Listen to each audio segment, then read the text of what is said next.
40/90. Okay. For the information of everybody, yun lang pong diabetes alone is a singular risk factor for her to develop a cardiovascular event.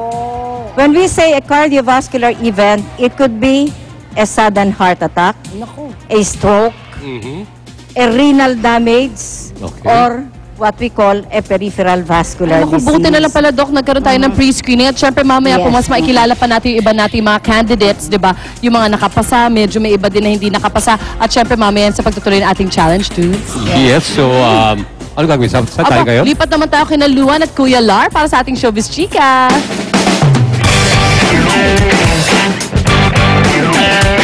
Good morning, Luan. Good morning, Kuya Lar. Wow, punong-puno tayo. Lunes na Lunes, punong-puno kami ng chika ni Luan. Ganyan talaga, Kuya Lar. Oo. Pero Luan, matanong lang kita. Yes. Kasi usap-usapan nga yung pagpalit ni Iza Calzado kay ate, Yes. kay Regine. No? Bilang Tonet. Bilang Tonet sa I Heart You, pare. So, bilang part ng show, alam ko, nag-taping na kayo nung Sabado. Opo. Nagka-eksena ba kayo? Nagka-eksena po kami. Alas lahat. Kwentahan mo kami. Kumusta si Isa? Ready na ba siya na maging replacement ni ate? Ready na, Kuya Lar. Wala ako ibang masabi kundi magaling. Medyo nahirapan lang sila na gawing bakla si Iza. Yun lang. Pero kumusta siya yung as a drag queen? Kaya niya. Basihan to ng isang mahusay na actress. Talagang... Parang kahit anong ipagawa mo sa kanya, carry niya lang. At actually kasi, dati nakaganap na si Isa na bading dun sa kanyang miniseries, no? Pero iba to iba yung character sa I Heart You, pare. Talagang nagpaka-drag queen actually, talaga. di ba, sabi nga niya, talagang kabaligtaran ng totoong Iza Calzado yung karakter na pinagawa sa kanya. Kasi si Isa hindi nga siya, hindi siya babaeng bakla. Alam mo yun, hindi siya mahilig magsalita ng mga pabakla. Tama! Di ba talagang, prim and proper, babaeng babae. Bakla! Pero sobrang okay, Kuya Lar. Kaya po kayo mga kapuso, nako, I'm sure dapat abangan niyo po talaga yung kabuuan ng aking inside scoop at mismo si Iza po ang kinamusta natin para tungkol dito sa bagong hamon sa kanyang acting career.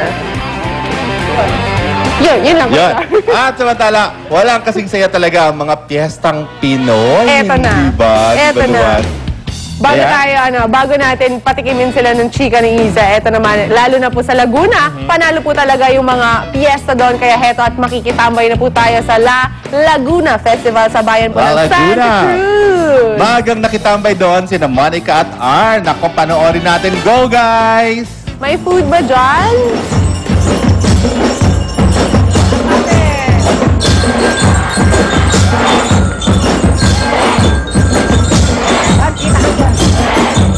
Sam, kita ka rin, Sam.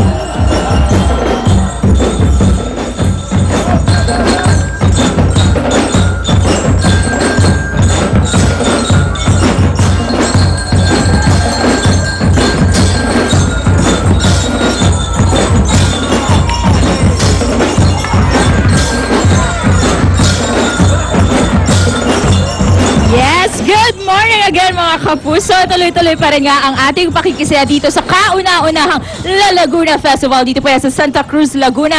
At bukod sa mga bonggang-bonggang mga dancers and drum and lyre na nakita natin ngayon, isa sa mga highlights itong kanilang event ay ang kanilang tinatawag na trade fair kung saan ang 30 towns dito sa Laguna ay may kanya-kanyang station sa nagpapakita ng kanilang mga pinagmamalaking mga produkto. So unahin na natin itong nasa tabi ko. Ito yung town ng Kalawan at dito nga sa Kalawan, of course, makikita ang mga pinya dahil kilala nga itong kanilang town sa mga matatamis at masasarap na mga pineapples. Now, pagkatapos na, dito naman sa aking bandang kaliwa, nandito naman ang San Pablo, Laguna, ang kanilang station kung saan pinapakita ang mga produktong gawa naman sa walis. Dahil obviously, kilala po sa walis ang San Pablo, Laguna. Alright, so pagkatapos dyan, punta naman tayo dito sa Alaminos. Dito naman sa Alaminos, kilalang-kilala sila sa kanilang malinamnam at masarap na gatas ng kambing. In fact, dati, di ba, finisher natin yung kanilang goat farm. And ayan, nandiyan yung mga produkto nila.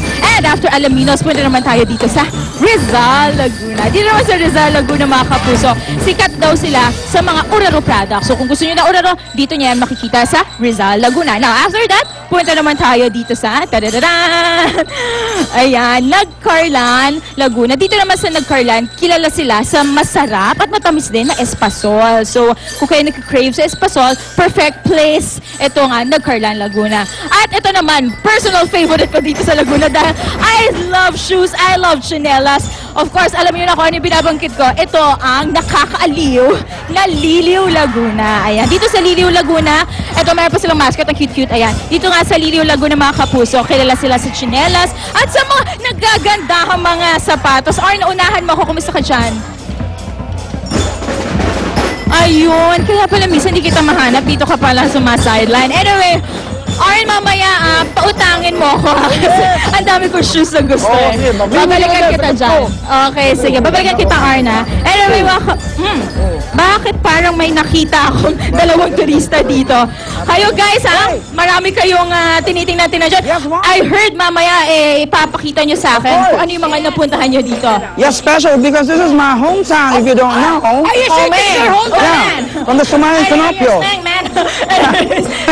Mamaya ikwento nyo sa akin yan, guys. Yes, uy. And sa ating pagbabalik, bukod sa kwento ni May and Berong, papakita rin namin sa inyo ang iba pang produkto ng Laguna. In particular, itong mga bonggang-bonggang mga damit na gawa sa pandan. O imagine niyo makakagawa pa na ng ganitong damit from pandan. And of course, ang kanilang masasarap na pagkain dito sa Laguna. Lahat na yan, ating pag-uusapan sa pagbabalik po natin dito sa Laguna Festival. Magbabalik po, unahin rin. Size 9. Aba, maganda pa rin to. Like this. Sa unang hirit, ang saya-saya. Sa unang hirit.